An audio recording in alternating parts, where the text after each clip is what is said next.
Hi, everybody. So I am so excited to introduce you guys to my friend Rosemarie Aquilina. She is best known for the judge who sentenced Larry Nassar in the USA Gymnastics sex scandal to prison. And um, she's not just a judge, she's also the author of several successful books, such as Just Watch Me, Triple Cross Killer, All Rise, and Feel No Evil.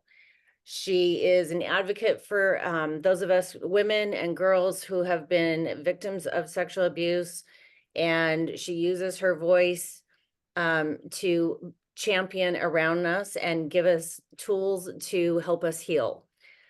She has 5 children and 2 grandchildren, and when she's not in court, being a mom and a grandmother, she's a motivational speaker. She enjoys cooking, creating, and writing, and she makes food look like an absolute art. So if you follow her on Facebook, it's amazing what she does. And Halloween's coming, and she's got some fun stuff I know she's going to do. She always does. So Rosemarie, thank you for taking some time out of your busy schedule to talk to us today. Thanks for inviting me. It's always a pleasure to speak with you on or off the camera. Thank you. So since the Nassar trial went down, I'm just curious, is there any observation, like what is the observation of progress that you've seen? I would like to tell you that there's progress, but I see very, very little. I think schools have gotten better about communicating. I think that there's more awareness and people know what gaslighting, grooming, ghosting, all those words are. And there's many more that have developed. And that's all good, but we are so far away from real progress, which saddens me, which is one of the reasons that I go around the world talking to people and making sure there is awareness. On the bench, I have to be fair and impartial. And I do that in every single case because there's always that case that shouldn't be before this court. However, in life, I have kids. And we all need to partner together for the safety of all of our children, for awareness, whether it's on sexual assault or gun violence. And I think that my overall job and mission is to make the world a better place. And have we gotten to that place where I'm comfortable to die and say I've left a better world behind? Absolutely not. There are predators everywhere I turn. We haven't fixed our laws. We haven't fixed the process. We haven't had those conversations that are needed. Right. And I agree with you. I mean, I live in a nice little neighborhood, but just recently I got 2 sex offenders on my Ring app that are living in my neighborhood. And I live right by an elementary school. So I agree with you. The progress is very slow, but I think that creating awareness and even just teaching, if women heal and they understand and they learn to have boundaries, then they can help their kids, right? And then they can kind of shield them, maybe not from everything in the world, but at least when you learn to trust yourself. I think when, at least in my experience, when I was abused, I didn't trust myself. I'm in my 50s and I still am learning to trust my intuition, which brings me to this clip that I wanted to show you from Dr. Phil that you were on. So I'm going to share my screen and you can see this, right? Yes. Okay. Sentencing took 7 days in court because you allowed a lot of people to give a voice, impact statement wise, which thrilled me to no end. I think it's the biggest gift that you can give a victim is to believe them and give them a voice in a safe space. Now, there's a moment during Judge Aquilina's sentencing that ended up going viral. What I did in the state cases was medical, not sexual. The media convinced them that everything I did was wrong and bad. They feel I broke their trust. Hell hath no fury like a woman scorned. The judge told Nassar his treatments were not medical. And what went viral about that was the Yes. toss of the letter. Did you mean anything by it? Oh, yes. I don't. It's garbage. I don't believe it. And you are trying to control me, and I will have no one control me, especially a predator.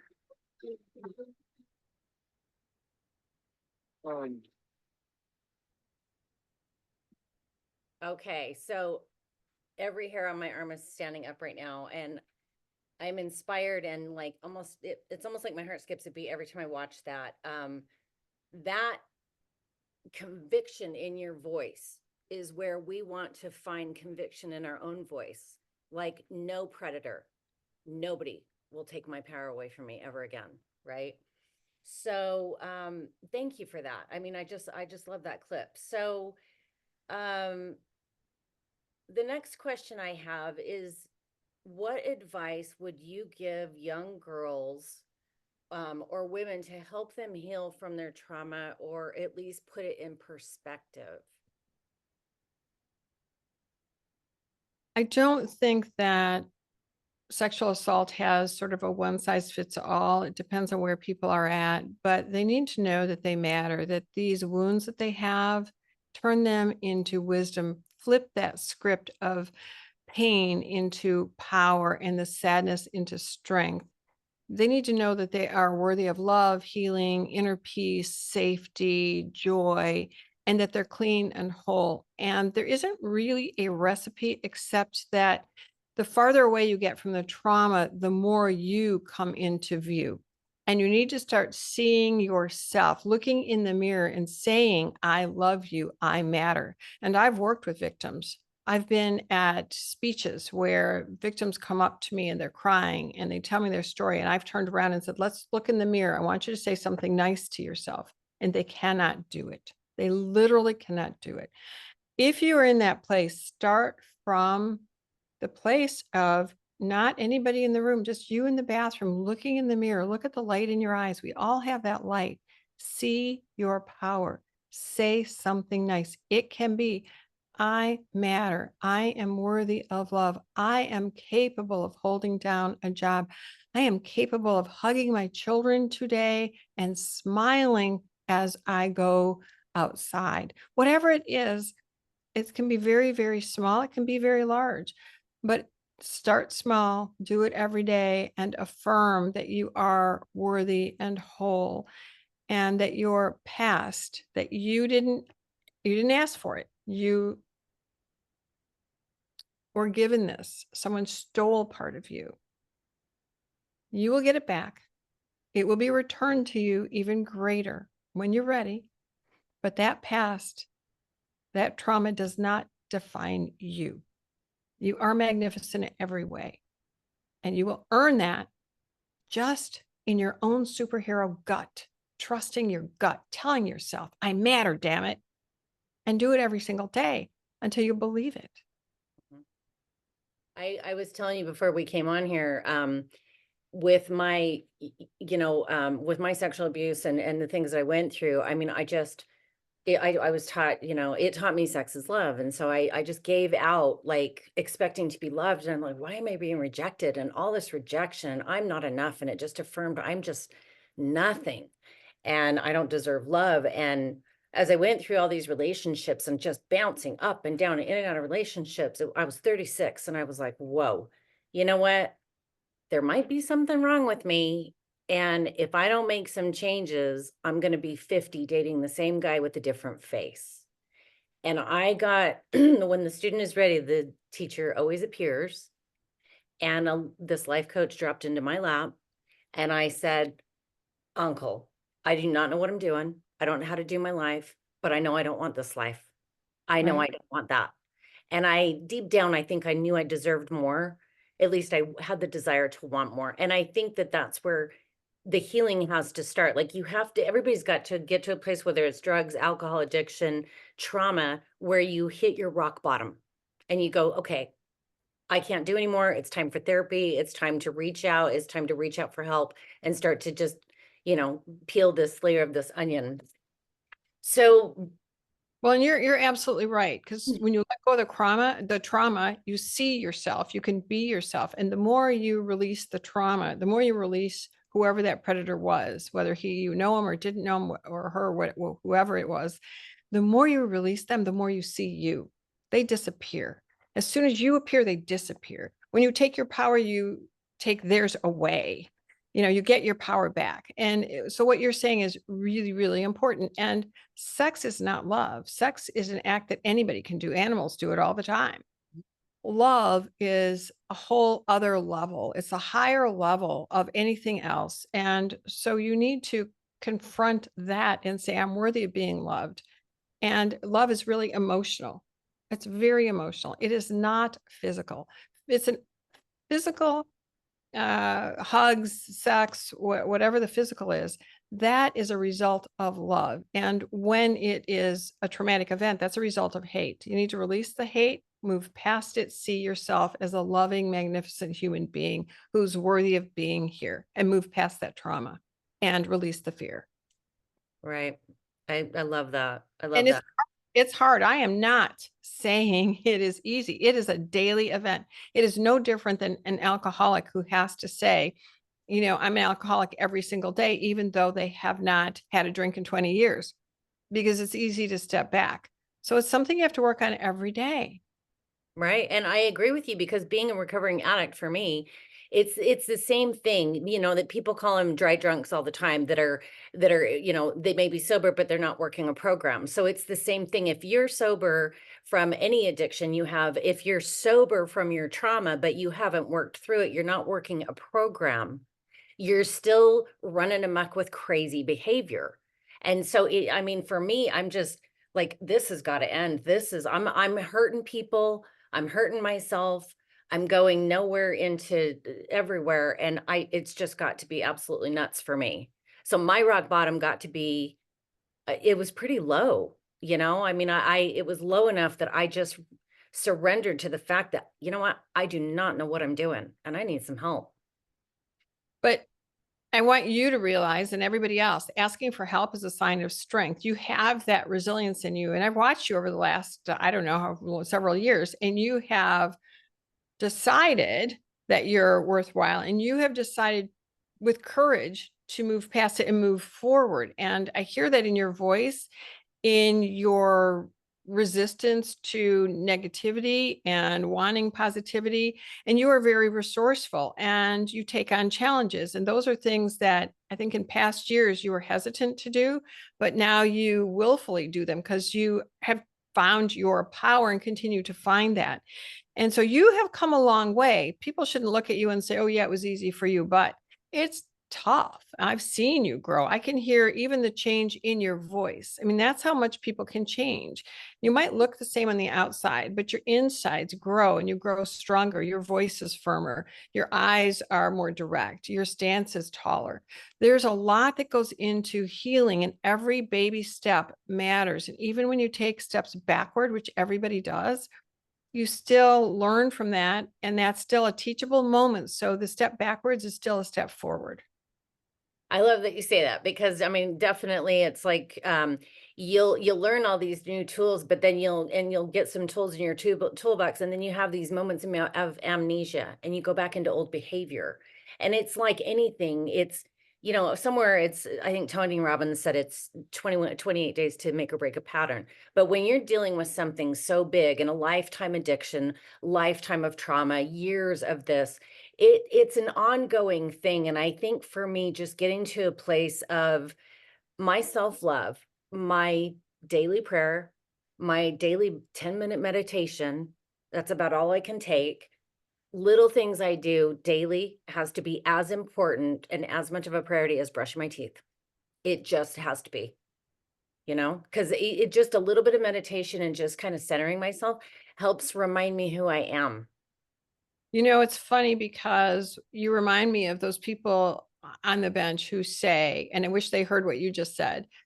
They say, well, I had to do this or that, or my dad or my mom or my kid. And it's always about somebody else and what they have to do for them. And I've always told them, you can't help anyone else, no matter how much you want, until you help yourself, which includes that self-care, self-love, self-talk, all those things. Because if you are not a whole person, you're not helping anybody. You're only giving someone a piece of you. And it may not be the best piece or the right thing for them. And you have to love yourself fully first. You have to be your own best friend. Then you can be the best friend of someone else. I agree with you. And it's, I'm not a mother and I'm very sensitive to, and always disclose that I'm not a mom. And I think that would be one of the hardest jobs in the whole wide world. But to have the courage to just kind of work through some of that, it helps you like pass some of that wisdom and goodness onto your kids. And I think, I don't know. Now I look at, if I was a mom today, I'd be really transparent with my kids. This is what I went through. This is really hard. And this is the world we live in. And it's not always rainbow colors here. And this is what you're going to come up against. And these are the choices that you're going to have to make. But I want to wield you with strength and esteem and confidence, and help you trust your own gut feeling. Because even when we're little, we have that gut feeling. It kind of gets withered from us as we grow older and start to believe all this crap that comes into our, based on experiences. But anyway, I didn't mean to go off on a little tangent there. One of the things I wanted to ask was, you've mentioned whole this so many times in this, and this brings me to the really cool things that you're working on now. So tell us about the new things that you're working on, this puzzle thing that you're putting together. Oh, so I have 4 puzzles. They'll probably end up being 50 or 60 because that's kind of my self-care is to write. So this is one on healing for sexual assault.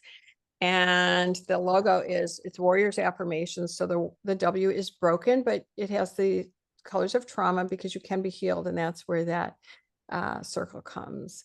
And it's Warriors Affirmations because we all need to affirm ourselves and who we are and learn about ourselves. But each puzzle piece, the artwork was done by my daughter on all of them so far. And at some point I will have survivors do the art for me. But each piece has something that you can work on your own, because not everybody's ready to talk, or therapists are using it so that you can talk to them while you put together the puzzle, and then they'll have you pick a puzzle piece and then you work on that for the week, and it will help you then have the conversation the next time. Because make no mistake about it, talking about this, for those of you who aren't ready, it's okay that you're not ready. It takes a long time. When you are ready, you might not want to look up. You might want to keep your hands busy and talk, and that's okay. So I have a series of puzzles. I also have decks of cards that have positive affirmations. So even your little kids or your athletes, they're geared towards different age groups and different functions, but you can just give them a deck of cards on a popcorn night and they can play cards and have some positive affirmations. My kids don't listen to me, but they will listen to someone else. So I figure I layer in the information and those cards help. And then I created a whole new genre. I go into car washes. Part of my self-care, I love to go into certain car washes that have colors and fun. So I have car wash art and daily affirmations, created a whole new genre. But I go in, I take pictures, and then I have positive affirmations, and they're all different. These pictures are unique because they're unique, like snowflakes or like people or raindrops. There are no two the same. And they're pieces of art, and I thought I'd share them through this new genre. I love that. I think it's so cool. And like you said, I think the key thing you said is like I know someone who's, very near and dear to my heart that said, I said, have you ever been to therapy? And they said, no. What if I cry? Some people are so terrified to tap in and open that Pandora's box. And I think these little art puzzle pieces are a great way for those people that are just like, I remember trying when I first used to talk about this, man, my throat chakra would just shut down and I couldn't, I would bawl and I would just get like, my eyes would start twitching, and it just was really bizarre. And the more, you go through it, it just becomes like a trail that you've left behind. So I think the puzzle pieces are great for someone, even in the very beginning stages of their healing, just to have something positive to look at. And it's left brained and it's stimulating and it's positive in the kids. And, I love this idea. I can't wait to get my set. Yep. I will be sending those to you. For the rest of you, my website's being worked on. It will be up and running hopefully soon, and you can get them through there and hopefully through other places. But we're just starting to market, and so far the response has been really positive. And I want, Kelly, let's talk about crying for a minute. I think it gets a bad rap. Crying helps you to wash away. I mean, water is the symbol of rebirth, of renewal. So there's no mistake that God gave us tears because it washes away all the pain. And then there's usually, when you have a good cry, you usually sort of gasp, right? And that really breathes that fresh air, fresh life into you. So for those of you who think that crying is a negative, yeah, get some cucumbers, put them on your eyes, and that's okay. It washes away. It's the beginning of washing away some of that pain and that release. So it's really, really a good thing. It's a strong thing, not a weak thing. Yeah, I agree with you 100%. Well, I promised I would keep this short. And for those of you I will give you guys her website and how to find her and all the links to order her books and everything that you need. And I really appreciate your time. Well, thanks for inviting me. Hope to see you again soon and keep up the great work. And to all of you, keep watching Kelly. And, you are worth everything. You are magnificent in every way. Don't set time limits on yourself. Don't let other people set them on you. Don't let people who haven't been where you are tell you how to think or how to feel. See yourself for the tremendously wonderful human being you are and who you will become. No negatives. Live in the positive. I'm so grateful for you. You have no idea. I'm just so grateful that our paths crossed and the work that you're doing in the world. You're leaving just a huge legacy and you continue to do your shenanigans and all the things. This woman, she's got to be replicated like 5 times as much as she does in a day would take me a week. It's amazing what you're doing. And I'm just very grateful that you're here and that you're here for us. Thank you. Thank you. All right, I'll see you soon and I'll post this soon. You guys, thanks so much, Rosemary. I love you.